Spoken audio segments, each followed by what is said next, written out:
As the cold of winter begins to bite, a new wave of darkness has descended upon Ukraine. Over the weekend of November 8th and 9th, Russia launched one of its most severe attacks on the country's energy system since the conflict began. It was a massive and coordinated assault involving a swarm of 450 drones and 45 powerful missiles. These weapons were not just aimed at military targets, they struck the very heart of Ukraine's ability to keep its lights on and its homes warm. The attacks targeted both the places that generate electricity and the networks that carry it across the vast country, making the damage widespread and difficult to repair.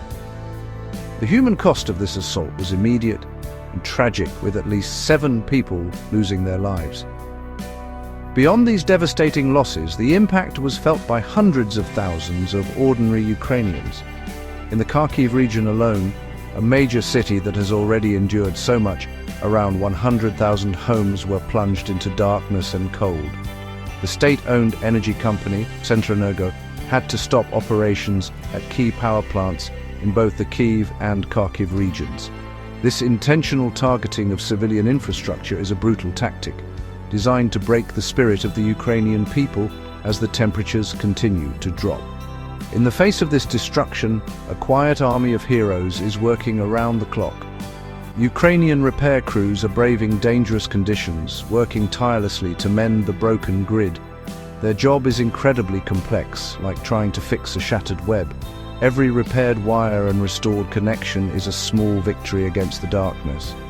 This relentless effort shows the resilience of the Ukrainian people, who refuse to be defeated by these attacks. They are working to restore not just power, but also a sense of normalcy and hope in communities that have been shaken by the ferocity of the latest onslaught. The attacks also have a deeper psychological impact, reminding everyone of the harsh realities of a war that continues to grind on.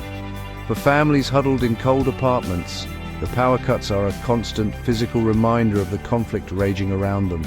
It affects every part of daily life, from cooking meals to children doing their homework. The struggle to stay warm becomes a daily battle. Yet, even in these difficult moments, the determination to endure remains strong as communities come together to support each other through the long, dark nights, waiting for the power and the light to return. While the attacks continue on the ground, a complex diplomatic dance is taking place on the world stage.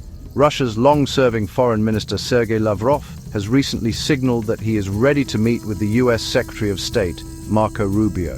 These potential talks are incredibly important because they offer a rare glimmer of hope for dialogue between the two major powers. The discussions would likely focus on the war in Ukraine and the strained relationship between Russia and the United States. Any conversation between such high-level officials is significant, as it could create a small opening for de-escalation in a conflict that has caused so much suffering. However, Russia's position on peace remains unchanged and very firm. Lavrov has made it clear that any deal must take what he calls Russian interests into account. These are the same demands Moscow made back in June 2024. Russia insists that Ukraine must give up its dream of ever joining the NATO military alliance. It also demands that Ukraine withdraw its own troops from 4 regions: Donetsk, Luhansk, Kherson and Zaporizhzhia, which Russia claims as its own territory. These demands are seen by Ukraine and its allies as maximalist, essentially asking Ukraine to surrender its sovereignty and accept its own dismemberment.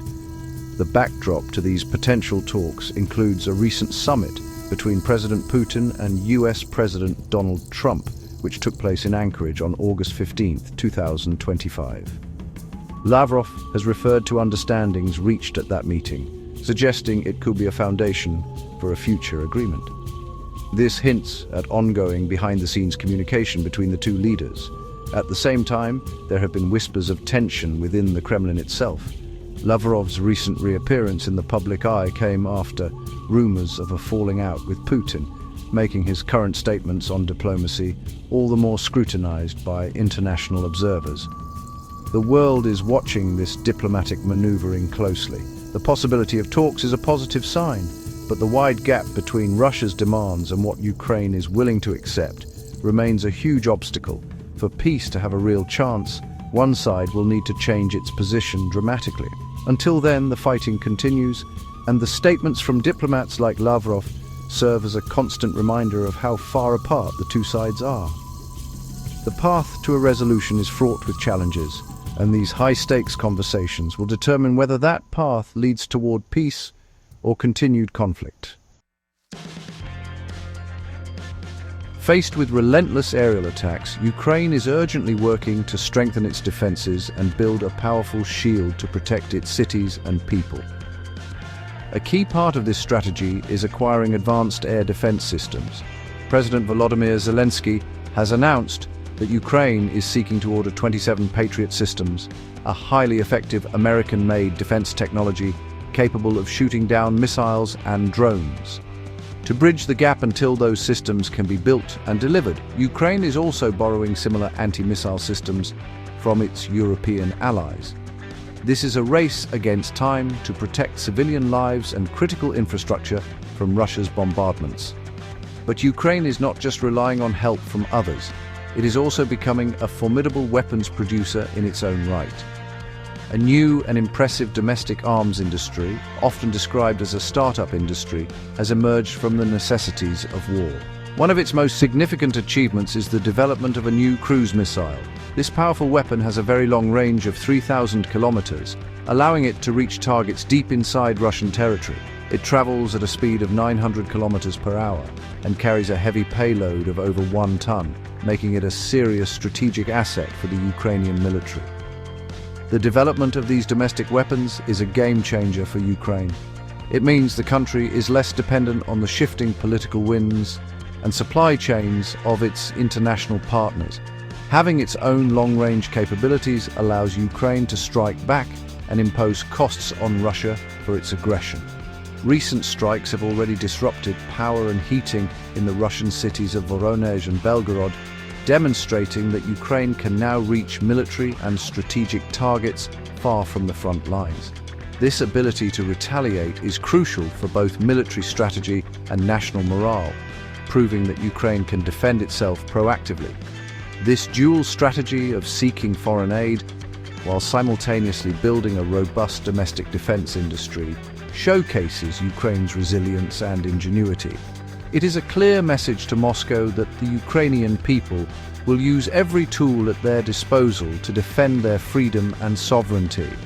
By forging its own shield and sword, Ukraine is not just fighting for survival today, it is building the capacity to secure its own future. This determination to innovate and adapt, even under the most difficult circumstances, is a powerful testament to the nation's unbreakable spirit in the face of a prolonged and brutal war. Ukraine's brave struggle is not being fought alone. A coalition of international partners continues to provide crucial support. The United Kingdom, for example, is sending specialized anti-drone equipment and Royal Air Force experts to Belgium. This move comes after a series of drone incidents near sensitive sites, highlighting that the threat of Russian espionage and disruption extends across Europe. Meanwhile, the Czech Foreign Minister, Jan Lipavsky, has made a powerful plea for other European nations to increase their investment in Ukraine's defense. His message was simple and direct: if we want to stop Russia, we have to pay for it, emphasizing that Ukraine's security is directly linked to Europe's security. Another significant area of international focus is the massive fund of Russian money that was frozen in foreign banks at the start of the war. The European Commission has proposed a plan to use up to 185 billion euros of these frozen Russian assets to help support Ukraine. This is a complex and debated issue.